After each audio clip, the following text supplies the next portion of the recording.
spanning the nerd world and feeding your fandom. It's time for the Down and Nerdy podcast. Here's your host, James Witham.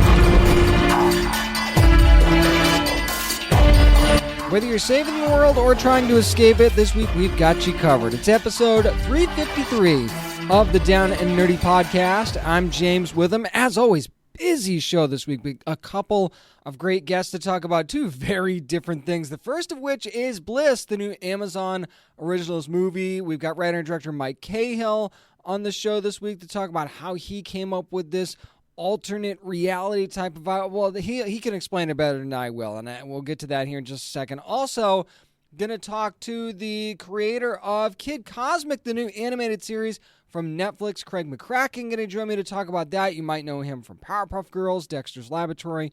Man, he's going to have some great insight on this new animated series that you should definitely be watching from Netflix. Plus, going to talk about the brand new trailer for a show that I've been excited about, The Nevers, which is going to be coming out on HBO. We'll also talk about Ryan Coogler's big new deal, some big renewals from the CW. But first, I'm going to start things off, like I said, by talking about the brand new animated series from Netflix. Craig McCracken is going to talk to me about Kid Cosmic next on the Down and Nerdy podcast. Hey guys, it's Larissa Tronco from Netflix's The Order, and you're listening to the Down and Nerdy podcast. Well, when somebody's created so many great animated series that you love, like Powerpuff Girls and Foster's Home for Imaginary Friends, you want to know when they've got something new, right? Well, this guy's got Kid Cosmic coming to Netflix. All episodes are going to be dropping on February the 2nd, and you know I'm talking about writer and creator Craig McCracken. Craig, how you doing? I'm doing very good. How are you? Doing fantastic. Now, as I mentioned, Craig, you created Powerpuff Girls, so you're no stranger to creating heroes. So how would you describe Kid Cosmic? Kid Cosmic is really grounded in reality. Unlike Powerpuff, which is sort of a parody and campy superheroes, Kid Cosmic is about a regular kid who has a fantasy, like a lot of kids, of being a superhero. And I kind of want to just explore the idea of, like, well, what would happen if that fantasy became a reality? What would happen if that actually happened? And really looking at it from the perspective of, like, well, he wouldn't be good at it. You wouldn't, like, if you get superpowers suddenly, you're not going to be amazing. Right. And if you're going to try to form a superhero team and you grow up in a small rural desert town, who are you going to form that team with? Just the random people that you happen to be close to. So I just really like that idea of taking the superhero genre and the alien invasion genre and really just kind of applying it to regular people. You know, I've always said that in superhero movies, there's always this montage in the middle where the heroes suck at their powers and they're not good at it, and then they quickly get great. But to me, that moment when they weren't good was the most human moment and the most relatable moment and the most humorous moment. And so I was like, let's just do a show that takes place at that moment where it's when it's hard and when you're struggling with it. It's funny because that's exactly what I was going to lead into next, because I was going to say there's so many animated series that we've seen that, you know, from the very beginning, the heroes have their powers, they're polished, they're trained, they're ready to go. But this team is really far from that. Was that maybe more fun to do as like a day one type origin story? Oh, yeah, absolutely, because you get humor from that. You get humor from, you know, struggles and failures and not having the skills to do something. I mean, a lot of those characters that typically get made, they're supposed to be aspirational, like, oh, I wish I could be like that. But I wanted to tell a story where kids could watch and go, yeah, that's how I really am. You know, I get frustrated, I get angry, things don't work out the way I want them to. You know, I'm having a hard time, and I kind of wanted to just kind of show a more realistic portrayal of a kid who gets superpowers rather. Speaking of heroes, of course, that always comes with villains as well. So what was it like creating all of these different types of aliens that we're going to see in this series? It was basically just sort of a love letter to classic science fiction genre. Like, if you watch, especially in episode 4 when we have the most aliens, there's sort of like homages to classic rubber suit aliens. There's homages to Geiger aliens, and like every single iteration that you've seen kind of in the science fiction genre. You know, Stuck Chuck, the kid's main nemesis, is kind of a tip of the hat to Mars Attacks aliens. So it's just a matter of just like looking at what's been done in the kind of the history of the sci-fi genre and finding a kind of a cartoony spin on that. It was just fun to do, and I just felt like we needed, when we came up with the character of Stuck Chuck, that I really felt like the kind of show came into focus, because I always say he's sort of like an anti-Jiminy Cricket. He's sort of the voice in the kid's head to tell him how bad he is and how much he sucks, and he's just this kind of source of discouragement the whole time. And it was just having that alien that he lived with was just it was a really great character kind of to bring into the overall theme of the show. I've got to say, the one-liners from Stuck Chuck throughout the series were one of my favorite parts. Can you tell us more, like, out of context? Do you remember, like, a favorite line when you wrote that and you're like, this is funny right here? There's a line in episode 5 that makes me laugh every time, and it doesn't come from Stuck Chuck, but it's when the whole locals are stuck in the diner and Tuna starts meowing, the cat Tuna starts meowing. Kid goes, "Tuna sandwich senses danger." And it's such, like, it makes sense in the context of the story, but out of context, it's the weirdest collection of words. Tuna sandwich senses danger. And it's just like, it makes me laugh every single time I hear it. I was talking about other animated series that you'd worked on before. There's plenty that we all enjoyed as kids, and now we still love as adults as well. Now, as a father of 2, I watch a lot of animation with my kids. So when you're writing a series like this, I always wondered, obviously you want kids to love it, right? But do you also think to yourself in the back of your mind, I don't want this to drive parents crazy either. So like the best of both worlds sort of thing.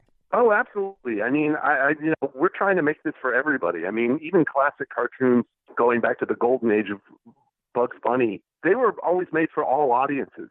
So even though my shows have always appealed to kids, I've always made them with everybody in mind and tried to make something that, doesn't drive parents crazy and that always puts something in my shows that they can glom onto and they can get. So it is sort of, for kids and family, basically, is kind of the genre I've been working in most of my career. And Kid Cosmic certainly falls into that. Of course, all episodes going to premiere February 2nd on Netflix. Talking to Craig McCracken, who's the creator and writer of the series. Now, Kid loves his comics, and I can't blame him. And it feels like comics are a really big part of what was built on the foundation of the show, other than the sci-fi love letter that you mentioned before. Were there any comics that kind of inspired you, like maybe over the years or even for this specific show and the writing team when you were putting this thing together? Well, one of the big comics that really inspired Kid Cosmic overall was Hergé's Tintin. I grew up loving the Tintin adventures, and I still do. And one of the things I liked about those is that they were cartoon characters and they had broad personalities, but they were really grounded in a believable reality. Like every adventure Tintin would go on, I was like, oh, I'm there. I'm in Tibet. This is what that feels like.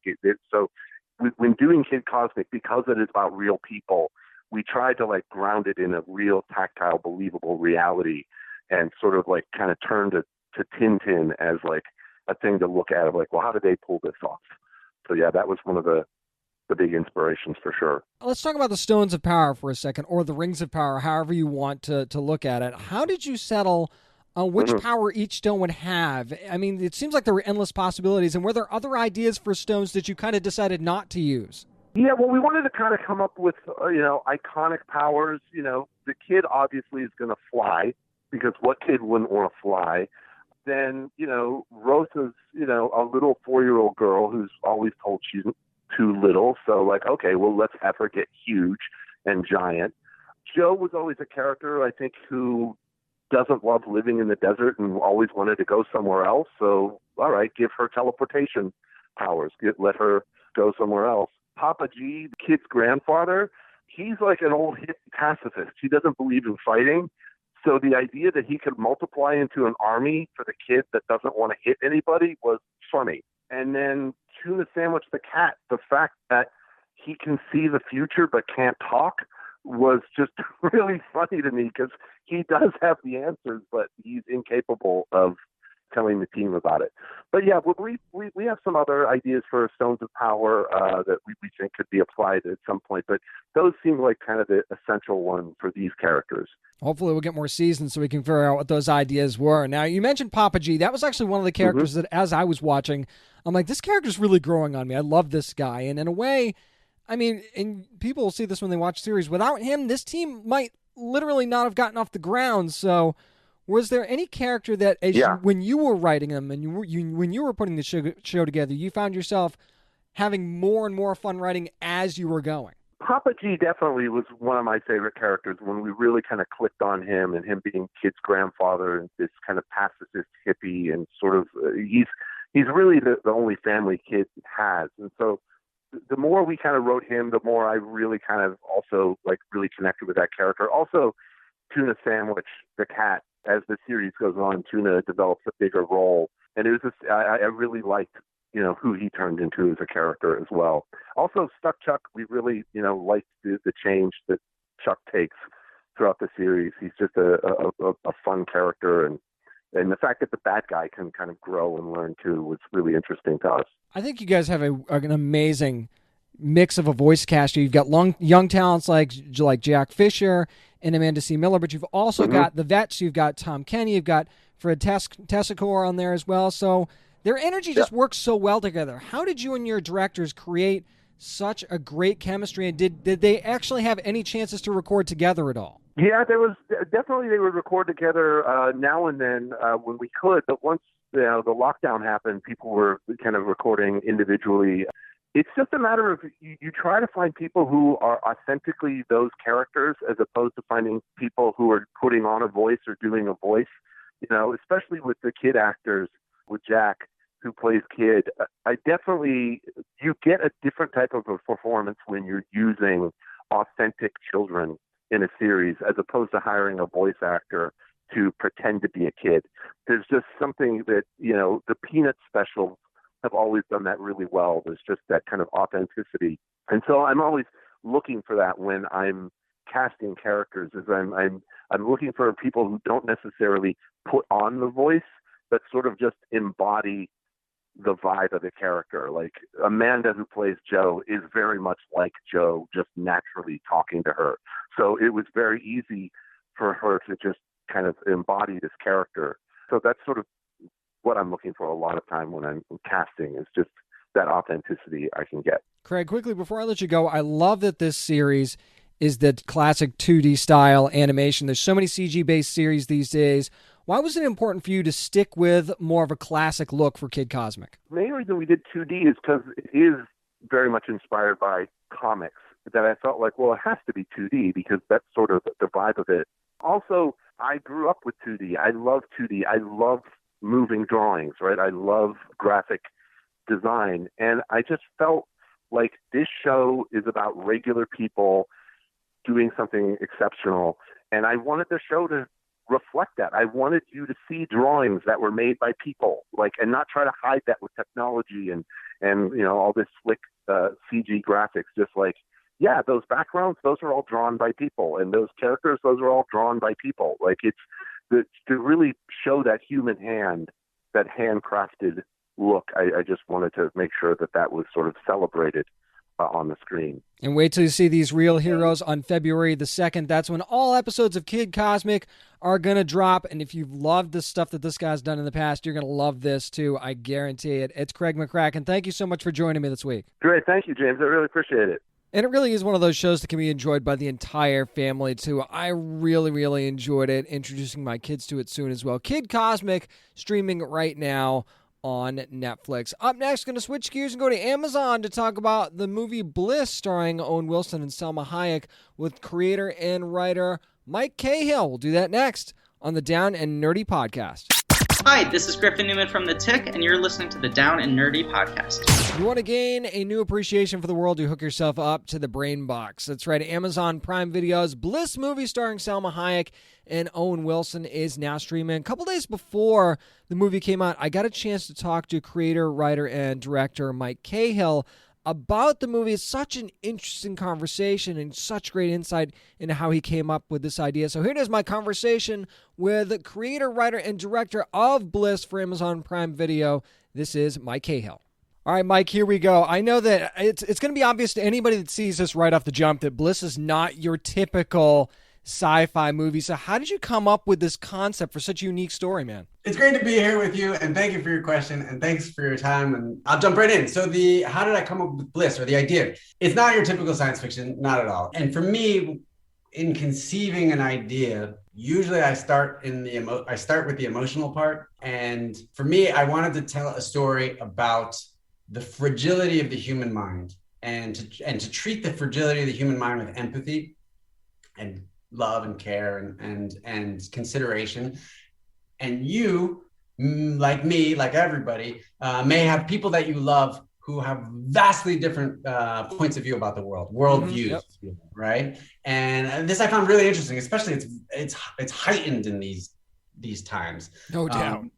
And those different points of view, or the different way of seeing the world, may be even stronger if there's something wrong with the mind, or if there's if it's distorted or it's fragile in a certain way. And that person may be seeing the world in a way where there's very little overlap with you. And their worldview may be infused with their emotional interior landscape. They're like seeing their feel like it would be projected against their world. And it's hard to find common ground. And I wanted to tell a story about that, and about, in particular, the emotional thing is the story in this case, the Greg's daughter, who, despite those vastly different worldviews, her persistence and her love makes a difference, and to connect. I find that a beautiful component of the human condition, the ability. It's hard as hell to do that, but to be able to do that, it's a noble thing. And so I thought, well, okay, I could tell this story as a straight up drama. And by the way, the love story between Greg and Isabel is when you align with ways of seeing the world. You see the exact same world together. You're seeing the same things, And I could tell that as a drama, but instead I decided to use science fiction because I love science fiction, and I love, it's my beach reading or my, garden reading. I'm like reading, I'm eating up simulation theory concepts, all this kind of stuff. And I thought, whoa, isn't this cool? I can tell a story about a person caught between two different worldviews and make them literal worlds. I can make actual worlds out of this. And those worlds can represent the emotions that are being expressed or felt by those two different points of view. And so I thought, this is cool. I can use all the intellectual goodies that I love to consume just for fun to tell this emotional story. So the second I saw Owen and Salma on screen together, man, I was hooked. I was all in on this. So talk about the chemistry between the two of them and what makes them the perfect Greg and Isabel, respectively. Oh my gosh, I feel the same way. Their chemistry is magnificent, and they've never been in a film together. They're among the finest actors that we have in this world. And they, of course, they're revered and cherished by so many. And I realized why, like their particular ranges are extraordinary. Their talent, their ability to say so much with a look or gestures is massive. But in particular, there's something this might sound a little esoteric, so hopefully that's cool. When I think about Salma and Owen and their union together, I think about the idea of the sublime in the art world, the idea of, you think of these like British paintings from the 19th century where you'd have like a man standing on a mountain and there's like the whole Alps in front of them. It's like this daunting landscape, and that landscape is scary and against the human, or like the boat against this wild sea, or if you see those surfing videos where they're like a little person on the surfboard and it's this 100-foot wave, that creates this feeling in us that's a very unique, wonderful feeling. It's called the sublime. It's this beauty meeting fear at the same time, and somehow we like almost our own identity disappears into that serenity that it evokes. And oddly enough, I feel like Salma is the storm. She has the power of that storm. She is the avalanche, and or the wave, or that she's that power and that force of nature with all that acting chops that are brilliant. But she has that, and Owen has that feeling of the life raft or the surfer. In that, he's that thing you can hold on to and ride that wave with. And those are very different qualities, and so together it creates the sublime for me, and I think I think we bottled this sort of lightning between them, which I feel really grateful for. Man, that is such a unique way to put it. I love that. I love it. Now there's a line that you hear a lot when you're watching the film, and it's that he or she quote is not real. And at the same time, now I'm going to get a little deep on you here. As I'm watching this, I felt like there was a little bit of a blurriness to that realness. So how much do you feel like Bliss kind of plays with the subjectivity of a perceived reality? Yeah, I think it plays completely into the subjectivity of a perceived reality. That's the That's my jam, man. That's There exactly you go. I nailed it. Nailed it. Yeah. You're done. We're done. Drop the mic. You're done. You got that mic right there. I You can't can drop look. it. There we go. Done. Done. Let's go to craft services, baby. Let's get Nice. some carrots. No, what I was going to say is that, there's a subtle thing that we do in the film. The unsubtle thing that we do is that we separate the looks of the worlds, right? The harsher world, or the ugly world, as we call it, is that we shoot it with anamorphic lenses, which stretches the bokeh and creates a tension in the image. We desaturate it and add like a colder, cooler LUT, which is color correction or sort of palette. And in the design, we add a lot of high frequency noise, which is sort of intense subliminally on the eyes. That's like just garbage strewn about or whatever. And our camera movement is handheld. And so that's a very specific look. And then in the Bliss world, we use spherical lenses, which are these clean, scientific, beautiful, perfect glass that renders everything very pleasing to the eye. The background is very peaceful and the perfect circles as opposed to the stretched ovals. Complementary colors and saturated colors. And we use studio mode and steady cams. And there's just general sense of like smoothness to it. So that's a definite distinction between the two worlds. But we do this other thing, which is the repeating compositional elements within subtle, subliminal repeating compositions woven throughout the film. They're not meant to be seen literally. Like, so if you think, you can see it in the trailer, right? If you see the tent, the tarp homes, the tent leading up to where Isabel lives, that shape, the way those roofs cut across the frame are precisely the same shape as the farmer's market polygons cutting across the screen. And so what we're doing is we're saying maybe these are actually, maybe it's actually the same world, but it's being seen differently in a way, right? And so, but of course, none of these things are explicitly stated. They're part of the filmmaking part that makes it fun. So at the end, the audience is really free to project their meaning onto the framework. Talking to Mike Cahill, who's the writer and director of Bliss, which you can watch on Amazon Prime Video. Now, Mike, you talked about Nesta Cooper a few minutes ago briefly, and that was a story that kind of broke my heart when I was watching the film, was Emily's story. So talk about Nesta's performance real quick, and do you kind of feel like maybe she's like the heart and soul of this movie? Oh, absolutely. 100%. Nesta's an extraordinary talent. And when she came in to read two of the scenes during an audition, we were seeing lots of different people for this. And when Nesta she performed the scene that takes place above the presentation when everything's going a little bit crazy. And she performed the scene in our audition. And I remember I looked over to Marsha, who's one of the executive producers, and I looked over to the casting directors, and we all had tears in our eyes. We were like, that doesn't happen. Warning, that does not happen when you're watching, someone perform under the fluorescent lights and this situation. But we were all weeping. She was so potent and powerful in her depiction and her, just this rawness to her. She has this like really raw, wonderfully connective empathy thing. It's just so wonderful. And the way the movie's constructed is first person narrative that's emotionally enhanced. So it's told through Greg's point of view, and every scene is meant to capture his. It even has a certain sort of construction to it that enhances the way he's feeling. So we're not telling it from her point of view or anyone else's point of view. Like the way he feels is heightened by the world, and yet she pokes through, right? And so she is this emotional. It makes her job 10 times harder because she has to poke through this fog in a way, or this distorted version of her, and show up and cross that bridge into another world. So huge. Like, she's extraordinary. She's an extraordinary talent, and I can't thank her enough for being a part of this film. Loved her, man. Loved her. Now, you were talking about the sci-fi being your jam. You got some futuristic aspects in this film. Obviously, you're kind of dealing with some advanced technology at points as well. So talk about the process you had when kind of creating things like the brain box and other tech that we would actually see in the film. The brain box, again, is one of those compositional repeats that repeats against the tree in the tarp home, right? So Isabel has this beautiful structure of a tree where she lives, and there's these things around it. And then the brain box, I was trying to imagine a future in which a computing technology could support a simulated world like ours, right? You know, and it's not going to be your MacBook Pro. It's going to have a little extra juice to it, right? So, so I thought, how interesting with the advances of genetic engineering or synthetic biology. You know, what if there was a way to harness the neuron and to literally grow some sort of strange amalgamation of brain tissue that's shaped in this like weird sort of tree of brain tissue and then organically connected through the nose. I thought that was kind of cool and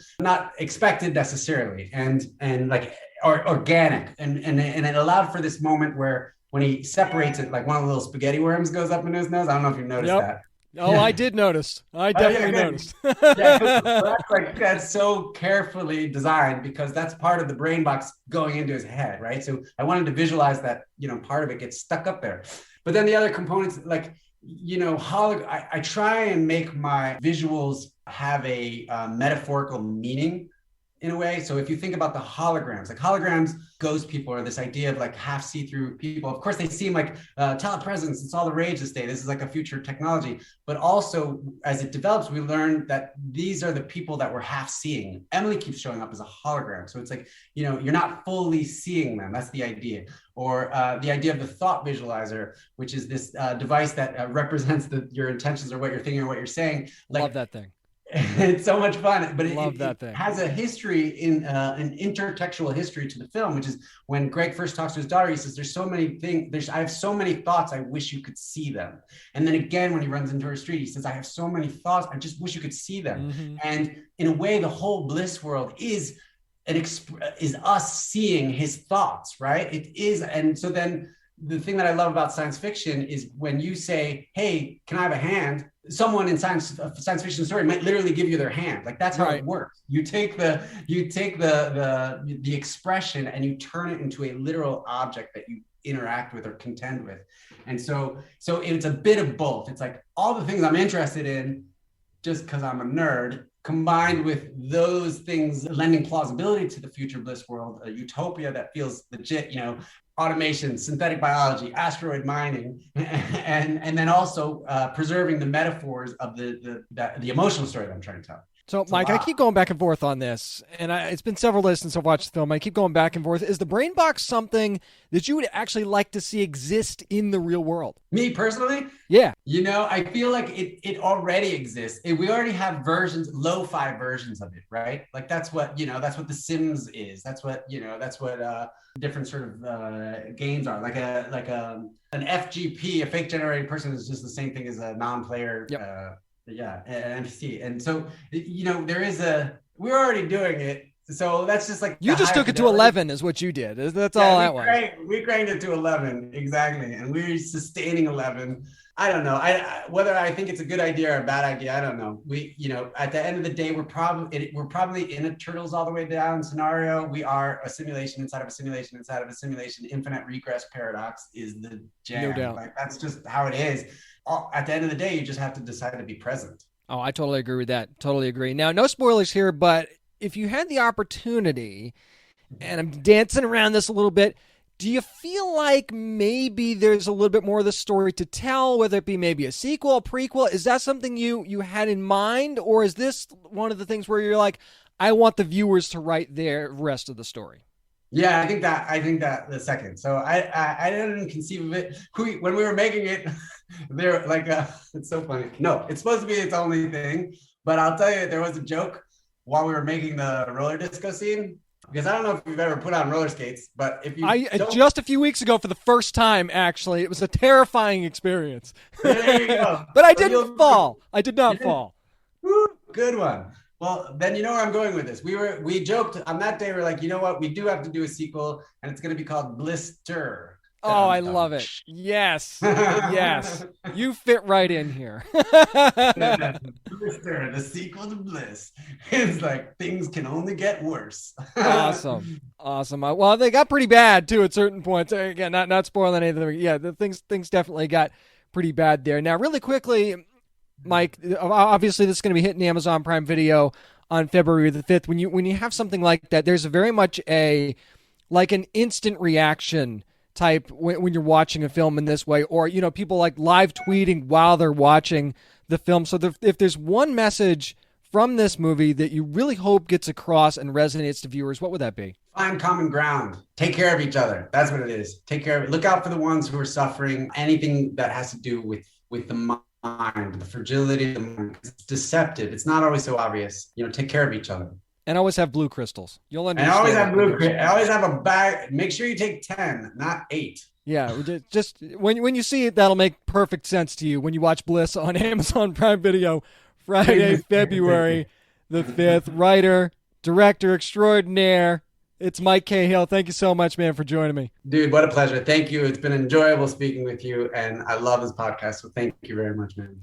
Such an amazing thing to get inside the mind of Mike Cahill as he's creating this just simulated world, real world dynamic that it really draws you in. It's not just Salma Hayek and Owen Wilson who are great in this movie, but it's that, between the two worlds thing that really draws you in. And then you've got Greg's daughter, Nesta Cooper, that just kind of it's almost like the balance between those two worlds and the thing that connects. It's amazing. You have to see it for yourself. Bliss on Amazon Prime Video, now streaming. Again, thanks so much to Mike Cahill for joining me to talk about Bliss. Up next, how about we talk about some comics? It's what we're reading on the Down and Nerdy podcast. This is artist Fico Ocio, artist of Revolutionaries, and you're listening to the Down and Nerdy podcast. The investigation is underway for some great comics, and whatever you're reading on, it's time for what we're reading. Going to take a break from the big two this week, actually, and talk about some other stuff. Starting off with the Image Comics Deep Beyond #1, and the reason I decided to grab this one is because Mirka and Dolfo involved here in the writing. David Goy writing this one as well. Mirka, though not involved in the art, Andrea Baccardo is going to be doing the art for this one, and Barbara Nozenzo, and I hope I got that right, on the colors, and Fabio Amelia on the letters. Now, this is a story about a future Earth story, and some spoilers weaved into this, by the way, where the population has decreased significantly, becomes some sort of bug, and by bug I mean like a virus type of situation. And they're closed off, the world's kind of closed off in colonies away from the outside world, outside bad in this particular case. Now, I should point out that it's 2085, that's the year this takes place, and the bug hit in 2000. So basically 85 years have passed, and scientists are still working on how to get a handle on this thing. So yeah, things are pretty bad at this point. But one of those scientists that's working on this is a woman named Pam, and she's kind of trapped in the deep ocean. You'd think you'd be safe in the deep ocean, right, from some sort of virus that's kind of airborne. Yeah, not so much. Now, who's left behind is her wife, Eve, and what we come to find out is an ex-boyfriend of Pam's, and that is another scientist named Paul. Now, this story there's a lot of moving parts in this story really fast. I mean, it covers everything from domestic terrorism. There's also unexplained phenomenon in this. There's monsters in there as well, so I'm not really going to spoil too much about what happens in the middle of the story. Let's just say Eve and Paul have a weird kind of combative vibe to them as well. Now, there are some secrets in this story, though, with one big one that's actually revealed about Pam in this issue. I know I said I was going to cover spoilers, but I really don't want to spoil this one either. But this affects Paul a great deal, this particular secret. Now, I will say that there's a pretty big setup for the next issue, and it looks like it's going to be action-packed right off the jump. So I'm very interested to see how that's going to kick off. The story itself, though, is actually very interesting. It doesn't lean too heavy into the sort of pandemic-like storytelling, so don't go into this thinking, oh, not another virus story or something. It's really not as dependent on that as you think. It's more of like a mystery than a pandemic-type related story, if that makes sense.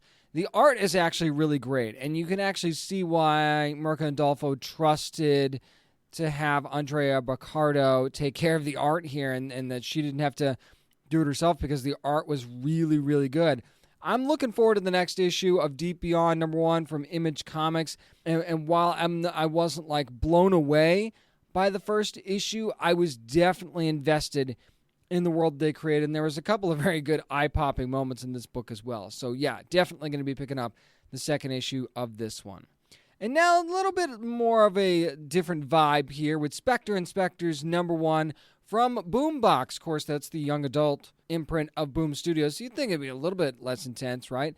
Bowen McCurdy doing the writing here, also the art on this. Teaming up on the writing, though, with Caitlin Musto and Jim Campbell doing the letters here. Now, this story follows a young woman named Noah and her team who make a show called, guess what? Spectre Inspectors. Yeah, so that's how you get the title of the book. Now, they're investigating a place called Camp Grace. There's a history of people disappearing and strange stuff going on here. I mean, if you're a paranormal investigator and you have a show, you want to go to the best locations, right? That's what they're doing. And there's a little bit of a difference of opinion, though, in the team. Noah is all about keeping things honest, and, we're only going to use legitimate evidence. But Astrid feels like they need to doctor evidence, spice things up a bit, get the followers up, and stuff like that. So the moral debate goes on in this issue for sure. I'm not going to really spoil too much of this issue either, though. Something unexpected happens to Astrid during this investigation. Now, call it karma, call it what you want, but it really changes things for this story. Now they're kind of on a whole new investigation that's going to really test their bond as a group and their skill as well. And this is something that they have there's a very personal connection to what they're doing now. So it's not just about making a show, making content. It's kind of a do or die type of situation. Maybe not literally, but you'll understand it more when you read this book. I will say, though, this book did have a few extra pages in it, but it was a really quick and easy read. When I always check to see how many pages a book has. When I started, I'm thinking, wow, okay, so I guess this one's going to take me a little longer. It actually didn't at all, because I will say that this group dynamic is really what drew me in. I mean, I'm always interested in stories about paranormal investigators anyway, because I was one for a short stretch, and I'm just interested in that subject matter. But it was the group dynamic of this team that really interested me. And there was a nice twist in there, too, especially with what happened with Astrid. That made things really interesting. They really gave the story some depth that I didn't really expect. I expected to go in for this to be a fun story about, a young paranormal investigative team. Maybe they get into some hijinks, but there was actually some really good depth in this story. And then add to that, the art is very clean, very nice. It actually reminded me of Ghosted in L.A., not because the subject matter is somewhat similar, because you're talking about ghosts in one and paranormal investigators in another, but it legitimately reminded me of the art in that story. Not exactly, but it still, there was to me, it seemed a little bit similar. And that's a compliment, too, by the way. So, yeah, this one was definitely fun, and that was one of the vibes that I was hoping for in this book. So it was definitely fun, and yeah, I'm down for this second issue. I'm really looking forward to seeing what exactly is going to happen to Astrid coming up next. So we'll be looking for that one in March as well. That's going to do it for what we're reading. Up next, going to talk about some big renewals from the CW, Ryan Coogler getting a big deal with Disney, and much more with Nerd News. Up next, I'm James Witham. This is the Down and Nerdy Podcast. Hey, this is voice actor Roger Craig Smith, and you guys are listening, you lucky people, to the Down and Nerdy Podcast. And we're back. When they say Wakanda forever, they might literally mean forever. It's time for Nerd News. And one of the guys was one of the architects of the Black Panther movie is going to be sticking around with Disney for quite a while. Ryan Coogler just inked an overall deal with his Proximity Media company, 5-year deal with Disney. And with that news also comes the news that Coogler and company will be developing a Wakanda series for Disney Plus, all this according to Deadline. He's the writer-director of the Black Panther movie sequel that's going to be coming up, and apparently this also means we'll see Coogler kind of dabbling in some of the other Marvel Studios projects as well.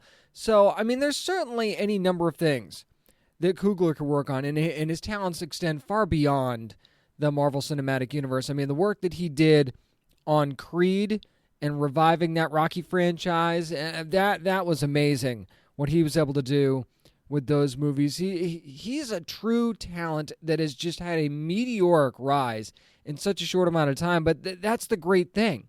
When you've got somebody that's that talented, you let them do their thing, and you lock them up, and that's exactly what Disney did, locked up Ryan Coogler long term. It's like taking that sports analogy, right? When you've got a player that you know is going to be great for a long time, you want to lock them into that contract for a while, right? So this 5-year deal with Walt Disney, it's an exclusive deal. So anybody else that's going to try and get Ryan Coogler, yeah, you're not going to be able to do that. In this Wakanda series, without knowing what is going to be happening with Black Panther 2, and there's a lot of uncertainty surrounding that movie for a lot of different reasons, it's hard to speculate as to what this Wakanda series could be about. But if you think about it, we don't know enough about the kingdom of Wakanda itself. I mean, we got a good idea of, everybody that was in Wakanda in the first Black Panther movie, and I'm not sure that Black Panther 2 will take place in Wakanda as much. This would be a great chance to take a deep dive into the kingdom of Wakanda and its people, and extending outside of the royal family, and maybe go that route. And now, could it be about the warriors of Wakanda? It could be about that. It could be about other tribes like M'Baku's tribe or something like that. I think that would be pretty cool, right? Focus on M'Baku or some of the other tribes a little bit. I think that would be really neat. There's a lot that you could do with this Wakanda series. So it's really up in the air, and it's hard to, you want to speculate, you can all you want, but it's really difficult to kind of figure out where this thing is going to go. As far as what other characters that Ryan Coogler could work on, again, it's one of those things where it's hard to speculate. The sky's the limit at this point. I mean, could you imagine him working on a Luke Cage series or a Luke Cage movie should Marvel decide to bring that back? Apparently, a lot of fans want Luke Cage back, including myself. So if you couldn't get the original creative team back, which, you'd almost want to do because, obviously that worked so well. But imagine Ryan Coogler taking his shot at a Luke Cage story. I'd be all for that, and a bunch of other characters as well. So, I mean, with what he's done for the Black Panther movie franchise, I think that Ryan Coogler has got a lot of great years ahead of him. And imagine a Ryan Coogler Star Wars story. Are you kidding me? That would be awesome. I know that it's a Walt Disney deal. This is not a Marvel deal. Okay, it's not just Marvel. So imagine Ryan Coogler telling his Star Wars story. I don't care if it's on Disney Plus or if you give him a movie. I just think that would be a really, really neat idea. So we'll have to see exactly how far this deal ends up extending. Speaking of extending things, the CW has done it again and given a lot of different series early renewals before their premieres. So The Flash is going to be back for an 8th season, Batwoman back for a 3rd. DC's Legends of Tomorrow, the show that I never thought would last this long, ends up getting a 7th season. How amazing is that? Now, a bunch of other series get renewed as well. Of course, remember, Supergirl going to be ending after this upcoming season, Black Lightning as well. And we won't get into all the various spin-offs because we don't know when those are going to be happening. You want to go back to past episodes of the podcast, we could talk about that. But now The Flash joins Arrow as the series that it's gotten to 8 seasons now. Does this mean the 8th will be the last for The Flash? Is 8 seasons the golden number for Arrowverse series? We won't know until we kind of won't know until we get there, right? And I think that a lot of that's going to have to do with where this 7th season kind of ends up, right? Of course, you saw the trailer just like I did. We've got Barry trying to get Iris back from the Mirrorverse, and is he going to lose all of his speed? Is he not? Where does that go? It almost looks like he has to ask Thawne for help too, which would be crazy.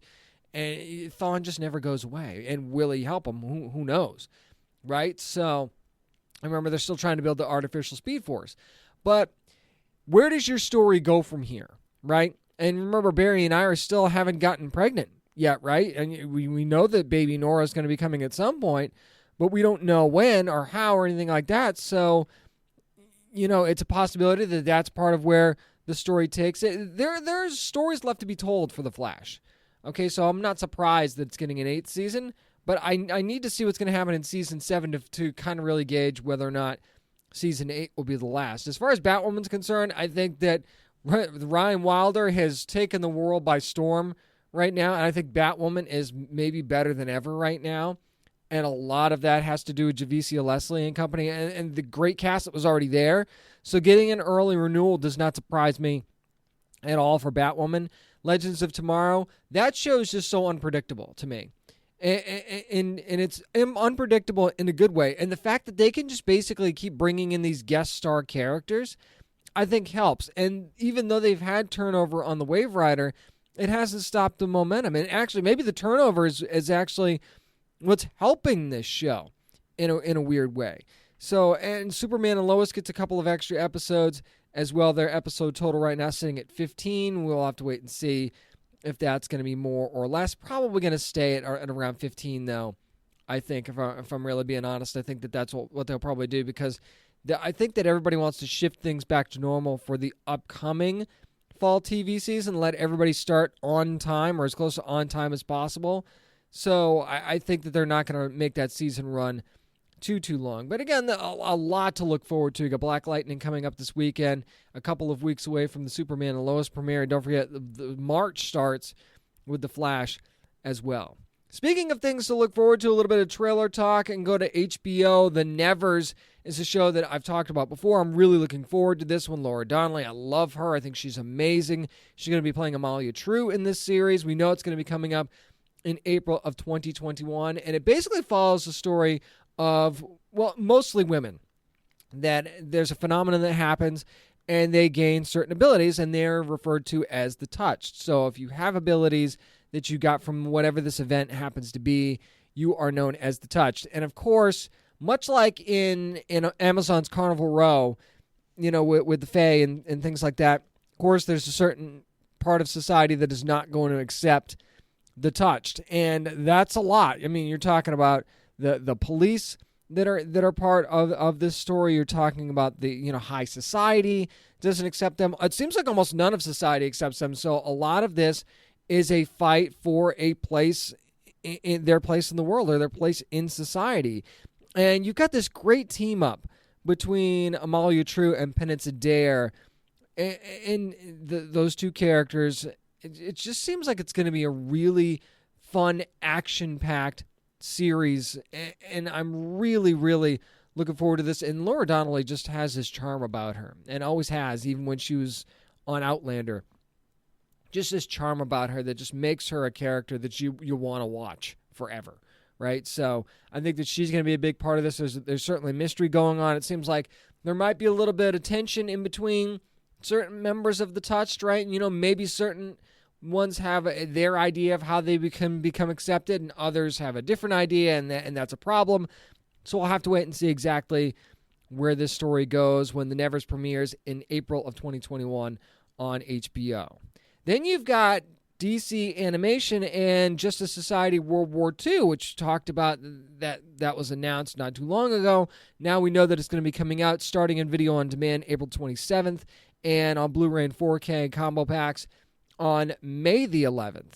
So here's the deal. You look at the trailer, and it's basically the Justice Society are brought in to help fight the Nazis in World War II. And then you've got, of course, that's in the past, and then you've got present-day Barry Allen, who's voiced by Matt Bomer, who's, again, Matt Bomer in anything, I'm up for that.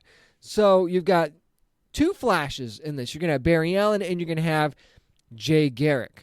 So, and then, of course, you've got Hawkman in this. You've got Wonder Woman, an amazing cast that's involved in this as well. And you see that, it's the dire circumstances of World War II, right? So Steve Trevor decides to get the president to bring the Justice Society in to help fight the Nazis. And I know what you're thinking. You're thinking, okay, Nazis bad, right? Nazis scary, but do you really need a group of superheroes to battle the Nazis? It seems like, that's going to be a pretty easy battle. And I understand why you'd say that, superheroes against just, a bunch of soldiers with guns, right? But this goes much deeper than that. Trust me, because you watch the trailer and then you see, giant monsters come into play and things as well. There's a strategic element here that you have to factor in when you're talking about this. So I think that this is going to be a really interesting movie, and I think that part of what I got from this is there's going to be a really neat dynamic between Barry Allen and Jay Garrick, as there usually is when those two meet up in any form, whether it be on the big screen, small screen, animation, whatever. That's always a dynamic I really, really love. And I love that we're getting the classic looks, too, of some of these characters. Like you've got Black Canary in her classic comic garb. You've got Wonder Woman with the high hair sort of thing, right? You got Hawkman with a little bit of a not-so-polished look as well. And I'm not saying that that is not a knock on the animation. That's just okay, we're back in the 1940s here. Your costume should look like it's from 2020. And it doesn't. And that's a really, really good attention. That's really, really good attention to detail that was here as well. It's got more of if not a golden age, certainly a silver age look for these characters. So I'm really, really looking forward to this. And give props to Warner Brothers Home Entertainment, Warner Brothers Animation, and DC.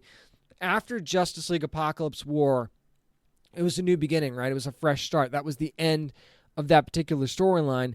And since they've picked things up, they've given us a lot of very unique projects, right? It's not like it's not like they just said, okay, here's the end of one long continuity, let's just jump into another. They've given us, you've got Man of Tomorrow, you've got Batman Soul of the Dragon, and now this. So what we're getting is a nice mix of very unique projects, and that's not the end of them. I mean, there's going to be more coming up as well, but it's not like they tried to dive right into a singular continuity again. I think that this is a really neat thing they're doing. They're taking some chances. They always have, but they certainly are after their biggest movie ever. I think that this is a really cool idea, and I'm glad that we're going to get something, again, just a little bit different. To kind of wrap things up here, Netflix has announced a new Sonic the Hedgehog animated series is going to be coming. It's going to be called Sonic Prime. It'll be happening in 2022. Going to get 24 episodes. You've got Vancouver-based Wild Brain going to handle the animation duties, and Sega of America going to handle licensing and distribution with them as well. And you've got Ben 10 creators, Man of Action, they're going to serve as showrunners and executive producers. Now, Sonic's celebrating 30 years this year. You know, you've got the live-action sequel that I believe is now in production or is about to head into production, but Sonic has had a lot of animated series over the years, and there really is no kind of idea as to what the story is going to be about. It just talks about, high-octane adventures with strange new multiverse resting in his gloved hands. And so, okay, there's going to be a multiverse aspect to this story, and then maybe we'll get more than one Sonic, and maybe we'll get some of the characters that you love from some of the deep-cut video games, right? And that would be cool. And again, we also don't know who's going to voice Sonic either, because there was a report not too long ago, and forgive me, I can't remember who put it out. You tweet me at DownandNerdy757 if I'd missed it, and it was your story. But that Roger Craig Smith, who's voiced the character in multiple projects, and of course I talked to him on the show not too long. He was on the show, a few years ago, to talk about the role and his role as Batman at the time in Animal Instincts. And there's been rumors that he's going to be leaving the role after a lot of years voicing the character. There's no word one way or the other as to whether or not he's going to be a part of this Sonic Prime series. I'd bring him in. Maybe Netflix and Sega want a fresh start with this animated series, and that's why we haven't heard his name attached to the project yet. But again, just to me, being able to have somebody that's voiced a character for that long, I'm certainly open to someone else doing it. But, when I think Sonic in this particular form, I think Roger Craig Smith. So it's hard. Just like when you think Batman, you think Kevin Conroy. You don't necessarily get upset when, like, Jason O'Mara voices the character, because he does a great job too, and others have as well. But still, you still, when you hear Batman, you think animation, you think Kevin Conroy, and rightfully so. And to me, Roger Craig Smith is that for Sonic. So it's hard for me to imagine somebody else voicing the character. But again, obviously, Ben Schwartz did a great job in the live action movie. I'd certainly be open to having a new interpretation in the animated realm as well. That's going to do it for this week's edition of the Down and Nerdy Podcast. Again, thanks once again to my amazing guests that joined me this week. Mike Cahill talking about Amazon's Bliss, which you can now stream on Amazon Prime Video, and also a great, great conversation with Craig McCracken of Kid Cosmic from Netflix, that animated series. Also now streaming just so much that you can stream over the weekend after you're done listening to the show. If you want more from me, go to downandnerdypodcast.com. Also, follow along on social media at downandnerdy757 on Twitter, on Instagram, and at downandnerdy on Facebook.